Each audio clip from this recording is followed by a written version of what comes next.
Hey guys, welcome back to the Grey Snow Rise and Grind podcast. I am Lucas, aka Robin Poker, and I'm here with a very, very special guest. His name is Julian Thomas. He is a high stakes German pro with, looking on his Hender mob now, he has 2.7 million in total live earnings. I know he hasn't really played much live poker the last 2 years, so we were going to be asking him about that as well. But yeah, he's mostly an online grinder right now, would you say, Julian? Yeah, definitely, especially with the current situation, of course. Yeah. Mm-hmm. Yeah. So yeah, we're just going to be asking him a load of questions that I know that a lot of people would kind of be interested to hear. I know myself, I want to get quite a bit of advice from him because I'm a low stakes, micro stakes grinder. So yeah, it'll be fun today. Thank you so much for joining me. It's I appreciate it so much, Julian. Yeah, no problem. Happy to be here. So I just want to first ask kind of what your kind of situation is like at the moment. How this virus that's going on, how has it kind of affected you around where you live? Are you now in like shutdown? Are you in isolation? Kind of tell us a bit more about that. Yeah, we're in isolation, yeah. And I think Austria handled the whole situation pretty well.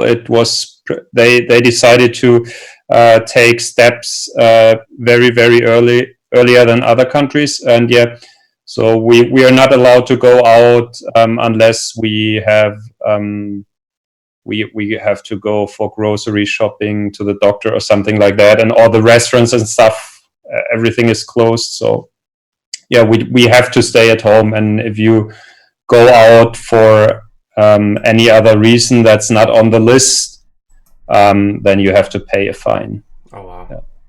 Yeah, that's the same as here. So it kind of started. So like people that don't know, you might not know either, Julian. I live in the Isle of Man, so it's kind of like a small island in between England and Ireland, and we're kind of like 2 weeks behind everyone else, especially even the UK. So we kind of knew it was coming, and I was saying to all my friends and family, I was like, they should just shut down the island.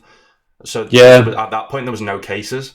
And then obviously people coming back from holiday and then eventually started spreading here, and it's not too bad. I think only one person has died. Obviously that's still bad, but in terms of, I just was worried over here that if it started spreading, because it's such a small population, it spread so much quicker, and there's only one hospital over here. So there actually wouldn't be enough kind of like respirators. How many people live on the Isle of Man? I think actually, it's about 80,000 people. Oh, okay, yeah. So it's like a small town, and then Yeah. So, but so it's. I think that like you said, you can only go out for kind of grocery shopping, and I think they fine people. I think one piece of exercise, is that the same in Austria? You can go out for one exercise a day. Yeah, you can go out for exercises, but you just have to keep distance. Like there's like this 1 meter rule in Austria, and it's. You just have to stay away from people for at least 1 meter. Yeah, that's crazy. But so we will probably obviously come back to that later on in the podcast and talk about kind of what this current situation in poker is like at the moment. I know obviously a lot of people that's a one positive to kind of come out this whole thing, is that poker is booming right now.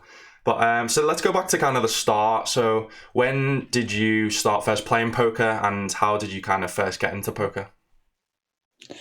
I think a friend of mine, I've started philosophy, and a friend of mine, he told me, well, there's this poker site where you get $50 for free if you pass a certain test, and then you're allowed to play. And then I studied for that test, passed the test, received the $50, and ran it up from there. Wow.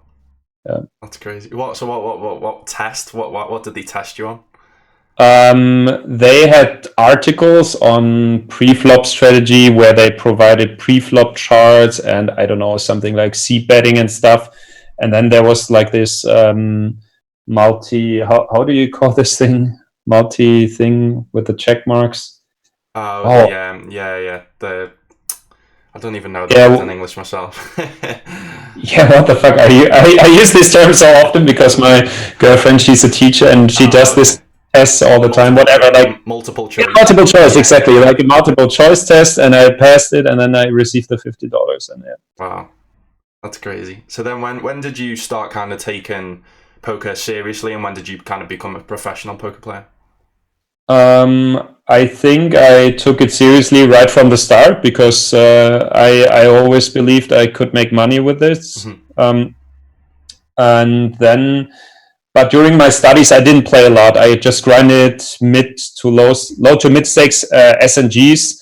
And whenever I had made enough money to cover all my expenses, I just stopped playing. And when I got back to zero, then I started playing again because I still focused on my studies and wanted to finish my studies. Yeah. And then was that in university? Yeah. I've started, and then when I graduated from university, I was applying for a job as a teacher, but I had to wait for 2 years, and I told myself, okay, in these 2 years, I'm going to try out if I can live off it. Mm-hmm. And yeah, these were the best 2 years that I've ever had in poker, I think, at least in live poker.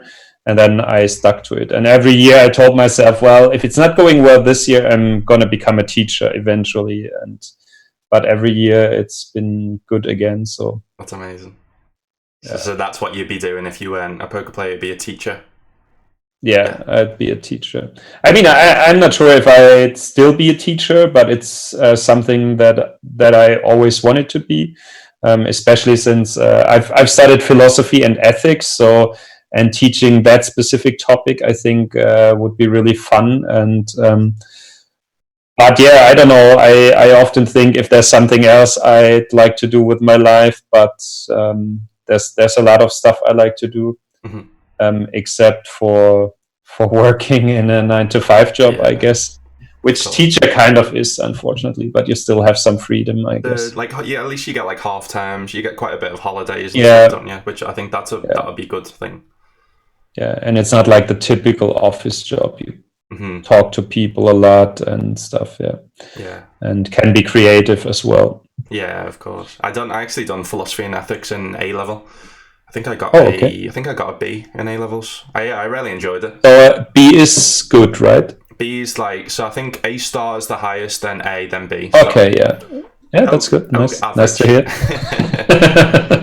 But so when you first started playing poker, what did you kind of play? Did you play live? Did you play online? Did you play cash? Did you play tournaments? I've started out with playing online cash game.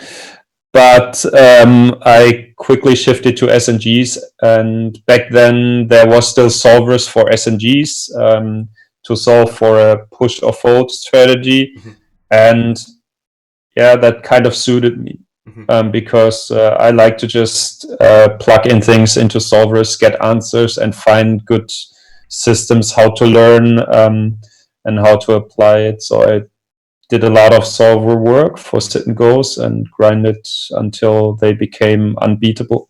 Mm-hmm. What made them unbeatable? Was it the rake in the end, or was it just people just got too good? Yeah, it was no rake. It wasn't really rake. I think I don't even know. But when I grinded, I grinded with like 120% rake back on game poker. There were these insane deals back then. But I think people just got better, and the edge you can generate in a game that can easily be solved with a super, super simple strategy is just too small. And most people, they lived off the rake back from Poker Stars, and when they cut the rake back, it wasn't sustainable anymore. I think, that was the main reason. Mm-hmm.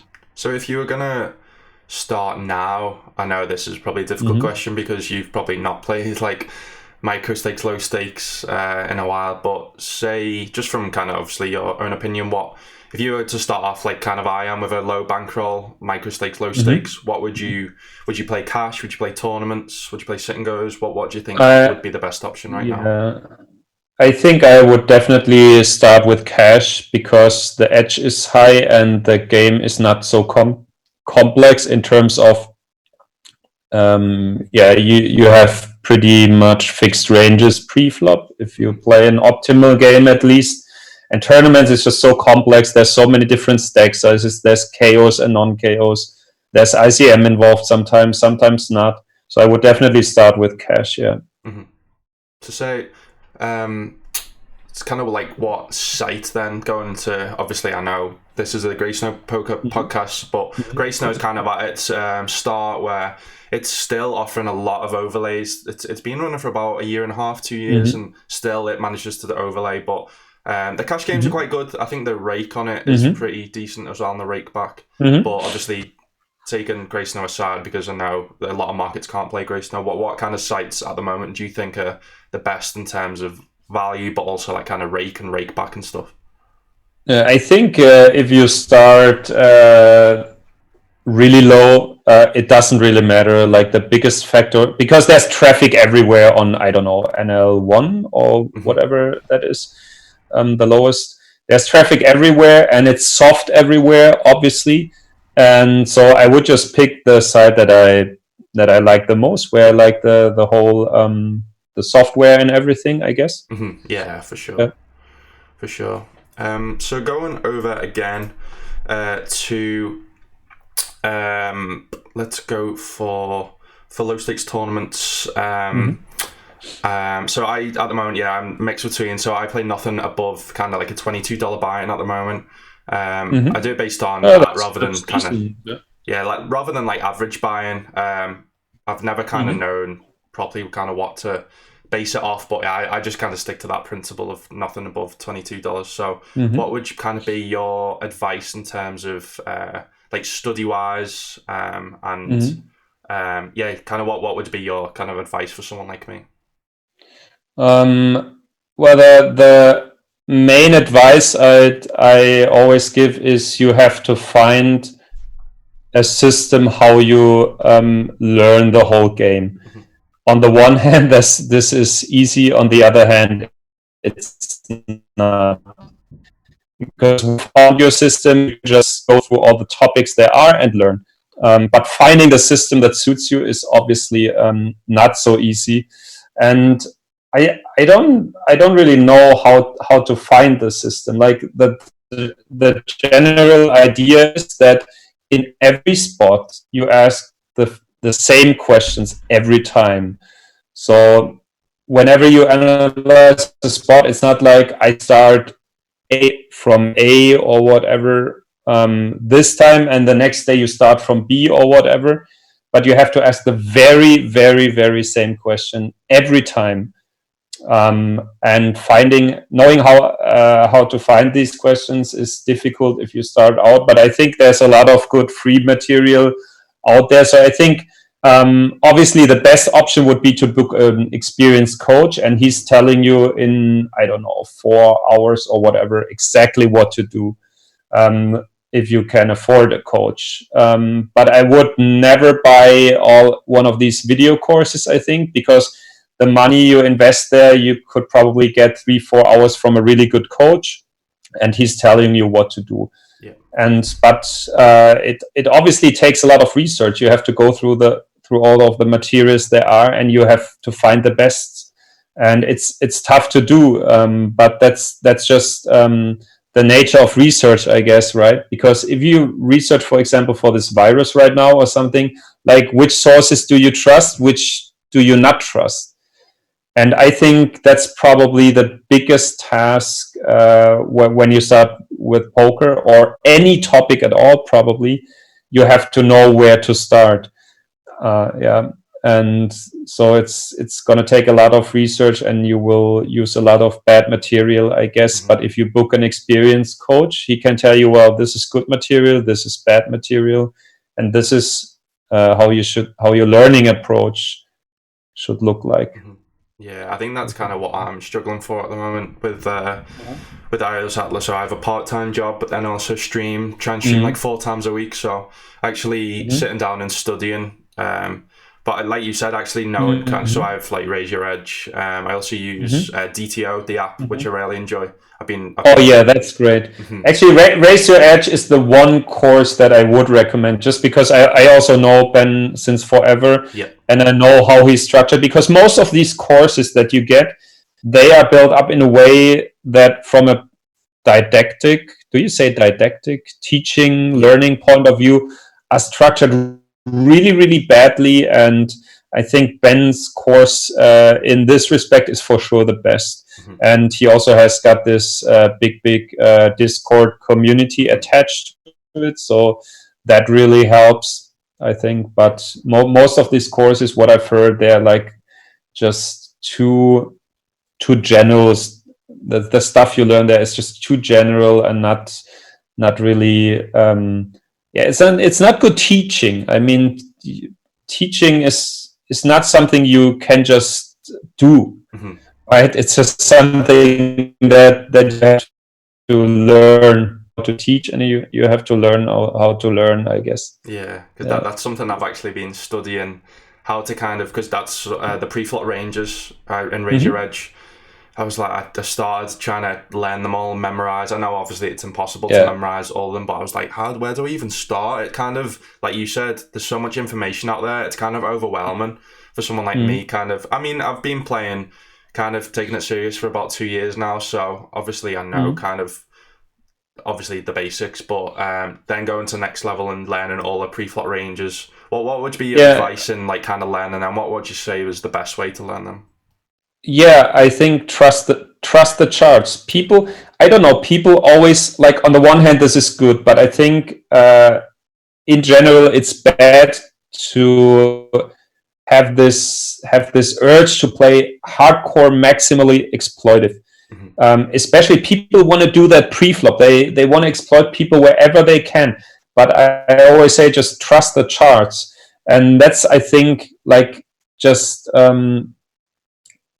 helps you if you just Ben provides a lot of charts. I know. Just trust these charts and apply them as good. Try to memorize them as good as you can, and fucking trust them, and don't try to speculate how your opponent is deviating. Pre-flop, it doesn't really matter too much. So pre-flop, just follow the chart, and then you've learned this part of the game, and you can focus on post-flop. I'd say. Because that was actually a question I was going to ask. Say on like. That's a question I've constantly asked myself, and I haven't asked enough players about this. I know Dom's actually doing a DTO challenge where he's starting off with a $2,000 bankroll, and he's showing basically that you can play just pure GTO and build up a bankroll on low stakes. What is your kind of opinion on that? Do you reckon you could just play pure GTO and grind up on low stakes, or?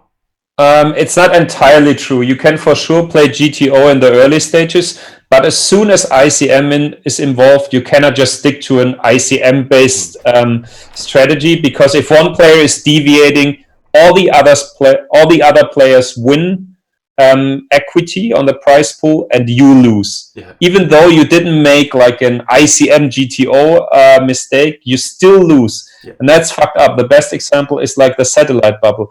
If the other guy if you have an any 2 jam, but the other guy calls too wide, you're fucking losing money. You just lose, and you cannot say I played GTO. So in late game stages and mid game stages, things like tournament life and the payout structure and so on, ICM stuff becomes very, very important. And so far, GTO doesn't have ICM sims or anything, but late tournament game is more artistic than mathematical, I would say. But in the early stages, just stick to GTO, and you will win. So going to ICM, what's excuse me, what's the best way? Obviously I don't have Pio or anything like that. I haven't got onto kind of solvers yet, but obviously I know like there's a program called like ICMizer, which I've kind of never used before. Is that kind of the best way to cause like when I get to final tables and stuff, that is when I'm kind of in. I just don't have a clue of what I'm doing. So what would you say the best way to kind of study that is? There's I would like the good thing is about late stage in tournaments is you're usually quite short. So you can simplify the pre-flop game a lot to rejamming or folding, open jamming or folding. There's a lot of these decisions where you raise, somebody moves all in, and you're confronted with a call or fold decision. So a lot of that stuff you can definitely analyze with Hold'em Resources, which is my favorite program, but ICMizer works as well. And it's just very, very important to always simplify your game. You could implement a limping strategy. You could implement this and that, but it doesn't it doesn't. It's just not worth the complexity. It's just not worth the gain, I would say. So I would do that. But what I usually did is I subdivided. Like these final table constellations into 3 to 5 prototypical constellations. Like there's one chip leader, there's a short stack, there's a mid stack, for example. Or I don't know, everybody has the same stack, or there's 2 chip leaders and 2 short stacks. How should the mid stack play? And then try to find some general rules of thumb. Mm-hmm. Yeah, for sure. No, that makes sense. That's something that I've actually gone through a few hand reviews with Rainer, and that's when we kind of realised, that is definitely a big leak in my game on final tables. I think I made but I guess the best ICM rule is when in doubt, just fold. It can never be wrong to fold. Especially on kind of the stakes I'm playing, when everyone's gonna for sure, just gonna make so many bad mistakes. Yeah, you can just sit there, and especially in these turbo type tournaments, you just sit there and watch people bust, and you win money by sitting there and folding. It's for sure one of the best, simplest strategies for micro and low stakes tournaments. Mm-hmm. Yeah, no, that's some really good advice. Mm-hmm. So then, what else have we got here? So let's go on to something kind of for you. So obviously in this moment in time, with everything going on, poker, like I said, is a positive to come out of, one of the kind of only positives to come out of all this. It's obviously poker is booming. What are you grinds at the moment, and kind of what are your kind of like goals for this year or next year in poker? I actually had a really nice goal. I wanted to play a whole WSOP Vegas. Mm-hmm. We even booked a house already and paid for it. So I hope that we get refunded. But that was my big goal: play a whole WSOP, because I didn't play live a lot last year. Mm-hmm. And I grinded a lot of online satellites last year still, which I thought was kind of fun, and the grind isn't so long like all these tournament grinds. Mm-hmm. But I quickly got bored by it, so I went back to playing tournaments. So this year, right now, is just to play as much as I can at the moment, because the fields are really big and soft. And right now I try to play 6 days a week and study, still find time to study in between. And let's see how this develops. I hope that if they cancel WSOP, which is most likely going to happen, they postpone it to winter or something. That would be awesome. Then you could spend 6 weeks in Vegas during winter, which is probably more comfortable than during summer times. Yeah, 100%. So are you grinding just tournaments, or are you grinding cash online at the moment? Yeah, only tournaments. I tried cash for a while, but I don't know. I find it boring, and after a while, I always got bored and punted away my stack or whatever. I don't know. It's just a different mentality that you have when you want to grind cash. I haven't got around that mentality of being like within the first 10 minutes being down a buy-in and being like, right, I've got to grind that back up now, and it just doesn't excite me as much as tournaments either, for some reason. Yeah, it's a tournament. It's just something different. It's just more competitive, I feel, and also like if you win, if you have a winning day in tournaments, it's usually pretty huge. Losing days are really huge as well and quite common, but I don't know. Let me just sort your mic out, I think. So say you said you were going to go to the WSOP. So I looked on your Hender mob, and it doesn't look like you've played much poker the last kind of like 2 years. I think the last score on your Hender mob was like October 2018. So how come you kind of had that break from? It's not that I didn't. I played less live, but the main thing is I didn't cash for over a year, so I was kind of unlucky. But I think, but 2019 I didn't play a lot live. I played some stuff, but not really a lot. Yeah, and I skipped Vegas as well. So. But apart from that, I didn't really skip playing live. It was just I don't know. It was just a really bad run, I think. Do you enjoy live more than online? Would you say, or? Oh, sometimes if I played a lot online, I like to play live again, and the other way around. So it's not like I have a really preference, but it usually feels better online because it feels like luck and what's the opposite of luck? Just bad luck, I think. Yeah, luck and bad luck even out faster. So.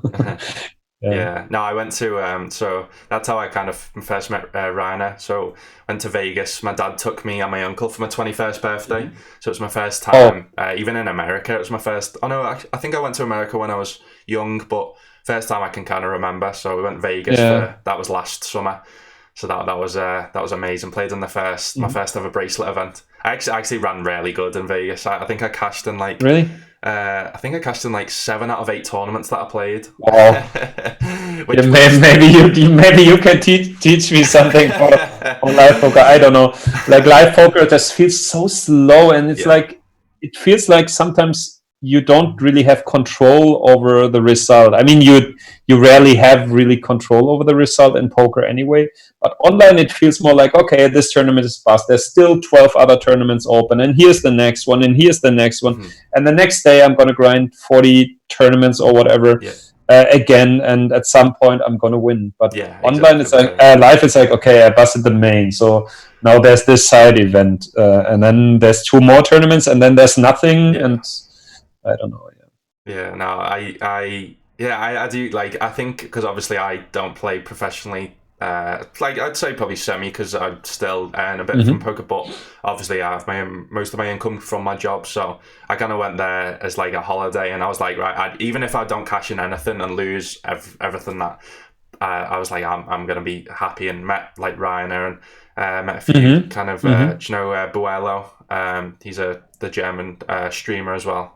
I know him. So I met him for the first time there, and I've seen him again as well. I met him in London one time, so that was quite just cool. Just kind of seeing people like that. I was in the Rio, and I was like, it's just amazing. Yeah, Vegas. My first time in Vegas was really, really special as well. Yeah, that was like, okay, this is the stage, right? This is where the magic happens. Yeah. How did you get on your first time there? Huh? Did you what like kind of tournaments did you play at your first time? Every WSOP tournament. So I went there 2014, and I liked it there. I wanted to play every year, but I don't know. I had like a really bad time where I was really, really scared of flying. All of a sudden, that was after like this big German wings accident. Where a pilot just crashed the plane intentionally into the Alps. Wow. And I don't know, after that accident, I started to watch, which is kind of ridiculous, I started to watch every plane crash documentary there is. Everyone. God. And after that, I was scared of flying. I wouldn't fly anymore at all. And then I gradually started to fly again now, but only short to medium distances. But I was never able to step in. I had a plane booked in one summer to Vegas, but I didn't get on the plane. I just didn't drive to the airport. That's how sick it was. Oh, wow. But then I hired someone to work on my fear of flying with, and I think I've done really good. I've made really good progress, and that's why I booked the house this year for Vegas, and I was so looking forward to being back in Vegas because because that's really the stage, in my opinion. It's the WSOP, it's where everybody's going, and that was my big dream, and I hope it will be postponed to winter or something. If not, I'm going to be there next year. So.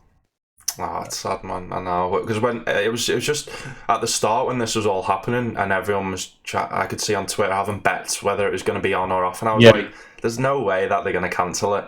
And then it started to get cancelled, and I was like, shit, it's actually going to probably get cancelled. And they still haven't cancelled it yet, but I'm sure they will, right? Yeah, I'm 100% sure they will. Like, if the Olympic Games get cancelled, the WSOP gets cancelled. And I think even if it doesn't get cancelled, it would be irresponsible to fly there, maybe. Because I also thought, like, this is just a fucking flu and it's the same amount of people dying from this. Yeah. But then I thought, like, okay, we all didn't know it's spreading that fast, and that the main problem is like that the hospitals can't take the load anymore and stuff, right? And obviously, we also want to protect the people who are really endangered by it. Exactly. But that all didn't occur to me because it was like, I'm not gonna die from this. Be fine. Yeah, exactly. Yeah, I think that's what people's attitude was, and especially over here still. And people don't quite realize. People quite think the opposite over here because it's such a small island. We'll be fine because it won't get here as bad. And once it got here, I was like, you've got to think the opposite because, like you said, you've got to think there's so many elderly people over here, and we've got one little hospital. So if it started spreading, there'd be more deaths here because it just the hospital wouldn't be able to cope. Yeah, and it's not like England where you could like drive to like a different hospital. I don't know how many kind of hospitals they have in Austria, but there's plenty.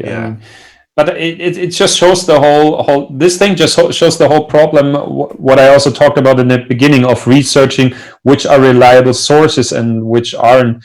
But you just kind of like nowadays everybody reads like Wikipedia and stuff, and I don't know. It's just this superficial knowledge, and that's just really, really dangerous. It seems like and then you read you read the papers and it says like it's just the flu, and then you're like, yeah, okay, it's just the flu.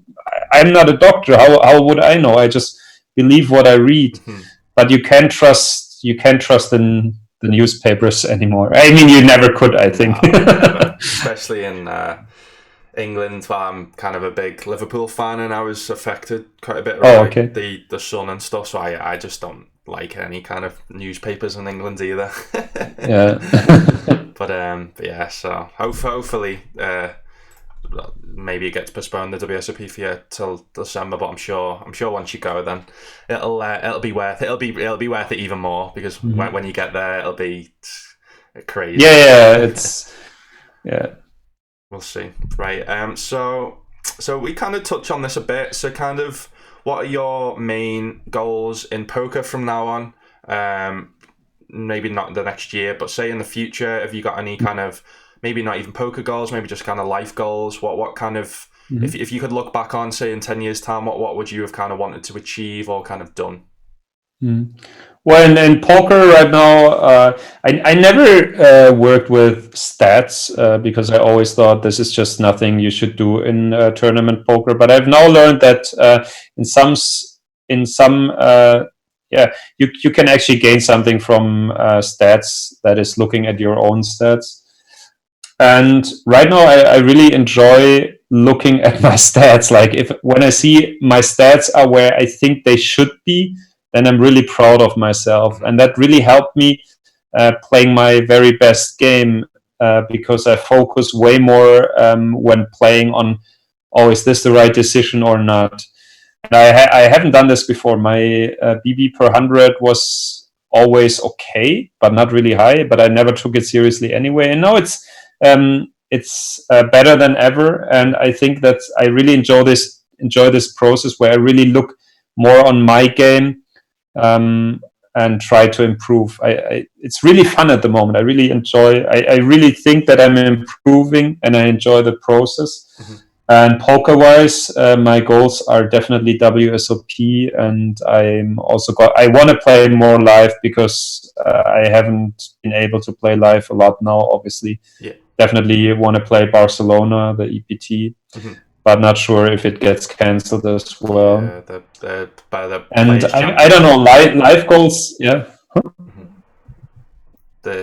Was that the PokerStars Player Championship? Are you going to go there for that? Yeah, exactly. Yeah, I've went to Barcelona basically every summer except for last summer, and I kind of miss it. I've always hated it there. I don't know. I'm probably one of the few people who hate Barcelona.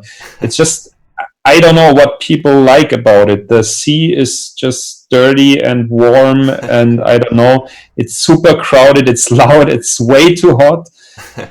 Food is awesome, of course, but the food is awesome everywhere. So I don't know. I've always hated it, but now that I haven't been there for a year, I miss it. So that's not...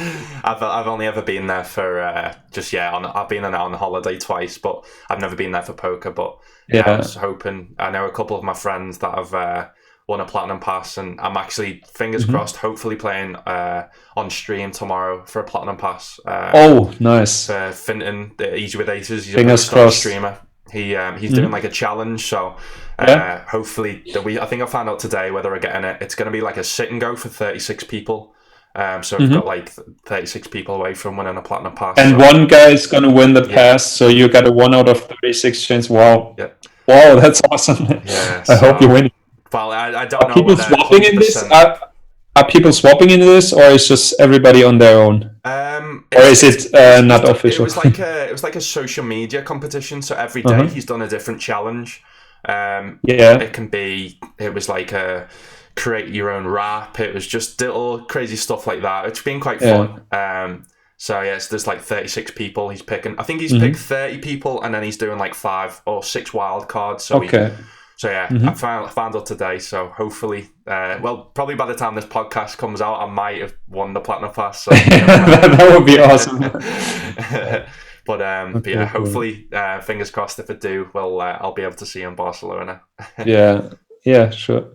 But yeah, I think that is kind of everything that I wanted to ask. I don't know whether you kind of want to tell people what you are up to. I know that you kind of stream on the No Limit GG. So do you want to maybe just tell us kind of more about that? This is just I do enjoy it if I don't do it too often. I don't know, sometimes, or I enjoy it on some days, because I always thought this is not hard work, but it's the hardest right now. It's for me one of the hardest types of work I can imagine. It's so exhausting. I never would have thought it's that exhausting. And right now the problem is that the fields are so good that I just have to play as many tables as I can, and I cannot stream and play usually at the same time.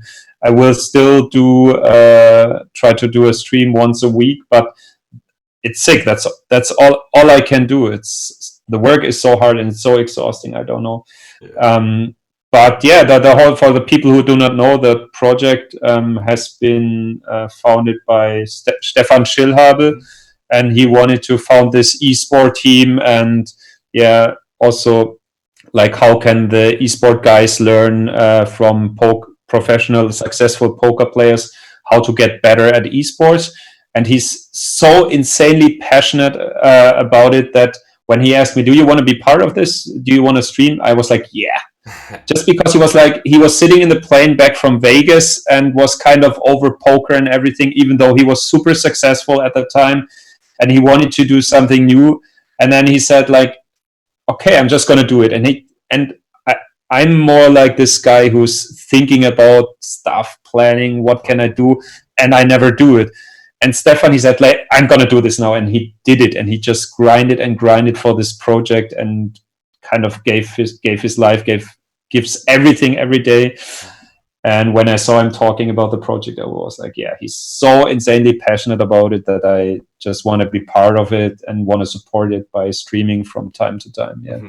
And we're doing good. We have really good people at the moment, and the project is going great. And thankfully, we have Natural Aid, Raise Your Edge, Ricaro, and others who believe in us, and that's great to have that support as well. Yeah. Now, when you started, I was like, this is so, because I've been obviously big, like being into poker. That's like my main kind of like hobby and stuff. And then obviously streamer. I think I started maybe watching Twitch poker when I was like 17, 18. I think I think Jamie Staples was the first kind of streamer that I followed. Yeah, he's big. But since I was like young, like the likes of you, Reiner, and like Fedor Holt was, I always remember kind of him. That's when I was kind of getting into poker, when he was started to win everything. Oh, okay, yeah. Yeah. So when that started, the No Limit GG, I was like, this is so sick. And I spoke to Reiner, and I was like, do you think I should apply when you were applying for the academy team? But it was at the time, I think you had a party poker deal. And you can't play on party in the Isle of Man. So I think that kind of Reiner was like, well, we'll set something up, kind of do like a Grey Snow Academy thing. Yeah, that'd be cool. At the moment, it's just me. It's kind of hard to do because obviously Ryanair can't play in Brighton, and a lot of kind of countries can't play at the moment. So maybe in the future, as Gray gets a few more markets, we can start adding to that. But yeah, I just want to say I really kind of love what you're doing with the No Limit GG, and I met one of the academy people, Leon. I met him in Live in London, and he's a cool guy. He's super talented. Like he has this natural inborn talent. I think he's going to be really great in a couple of months or years. Yeah. He's only 19 as well, which is great. Yeah, exactly. Like I was always thinking about where's the next Fedor Holz or the next Ole Schemion or Christopher Frank, which were both like these three German wonder childs, right? Wonder Childs? Wonder Kids. Children? Yeah, Wonder Child, yeah. Wonder Kids. And I was like, okay, where's the next one? Maybe Leon could be one.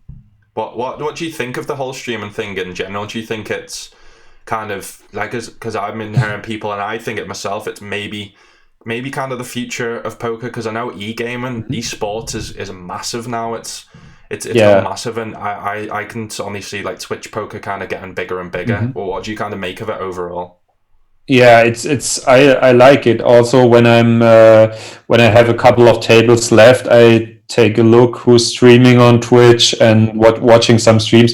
It's already pretty big, right? And I think it's fun to watch. It's good for poker, and I think who is the guy the Poker Stars do to brought attention to poker streaming? Jason Somerville, I guess. I remember in Barcelona where he gave a presentation on how good Twitch and streaming could be for poker. And back then it was like a revolutionary thought of him when it was already pretty standard in esports and stuff. And I don't know, they didn't. I'm not really sure if they took him seriously back then, but I think we could have been faster in the whole poker industry. Could have streamed way earlier point of time, but now is now, and so it's still nice to see how many different players are streaming. I've even been seeing a new quite famous FIFA YouTuber. He's got like 1 million. Capgun Tom, his name is. A quick shout out to Tom, because I'm actually friends with him now. I was on Twitch and I was like, he's streaming poker. He was playing poker, and he was only streaming like low stakes, but even that was like he was getting his audience into poker, and I messaged him, and I know quite a lot of people that work for Poker Stars over here. Because obviously it's based in the Isle of Man, so I kind of got him into contact, and they got him a ticket into the big the Sunday Million anniversary, and he ended up running deep in that and got like a few hundred viewers on stream. And I know there's this like bodybuilder again, like this Zach Ainsley. He's a really nice guy. He's got like 1.3 million followers on Instagram, and he started streaming poker as well. So. I just want to. I've been going into their streams and supporting them, because that's so good for poker in general to get kind of their audience as well into that. Yeah, and I also think the whole principle of poker is just such a nice principle. The guy in front of you is either bluffing or he's not, and you have to decide whether he's bluffing or not. And you can try to bluff the other guy and try to tell him a story. It's all in all, it's such a nice principle. So the general principle behind poker is kind of really challenging and fun, I think. Yeah, because like same with me. That's what every day I'm trying to improve. Like you said, you're really enjoying improving your game, and it's never there's never an end to it ever. There'll be never. That's why it's so kind of like enjoyable. And like my friends that have never been into poker, obviously with the lockdown, they've messaged me and like, can we start a home game? We want to learn. Starting to learn now, and you could just see it in their faces. They love it. That we're not even playing for any money either. They're just playing for play money. But I'll play, like last night we played, had a few glasses of wine, had a few beers, and it was and then you just play to own the guy. you just play to own. This is the spirit. Last night I think there was like 12 of us, and I think I said if whoever wins, whoever beats me, I'll give them like $10. And maybe you could start the bankroll off of that, and they end up beating me, so that was fun. Great to hear. But no, again, I just want to thank you so much, Julian. You can where can people find you? Just follow the kind of No Limit, or have you got personal Twitter? Yeah, No Limit, or I'm also on Twitter and Instagram. I rarely post, and if I do, I started off posting really boring pics of the most boring train stations in the world. I don't know, because I was kind of frustrated by this whole shiny Instagram world. But I'm always thinking about maybe I should take it more seriously, but because I think I would have a lot of interesting stuff to post. Maybe at one point I will start posting interesting stuff apart from flaming the PokerStars support for not answering my emails. No, that is no, that's great. I'd love to see you post more on, even like kind of like what I've been doing at the moment is like Twitch highlights and stuff. Yeah. But yeah, I just want to again thank you so much for joining me. It's been a pleasure. No problem. It has been fun to talk with you. Yeah, and I'll be sure to come in your streams, your No Limit GG streams. I'll obviously everyone who hasn't followed already, go and follow them on Twitch, No Limit Gaming. Julian, you said you about trying to do once a week. Obviously at the moment, I know. Yeah, once a week. But we have super interesting characters, some of the German crushers streaming from time to time, and that's just a very nice team, I think. No, I try and tune in every day I can. And Leon streams every Monday, so I try and get in there when he's streaming. Like I said, I'm quite good friends with Leon. So, but no, Julian. Hopefully we can do this again in the future. Hopefully when you. Maybe if I did win a Platinum Pass, we could talk about that, or if you did win a well, when I made it to Vegas, we can talk again. Hopefully when you've made it to Vegas, won a bracelet. That's the dream. Yeah. Right. Thank you so much again.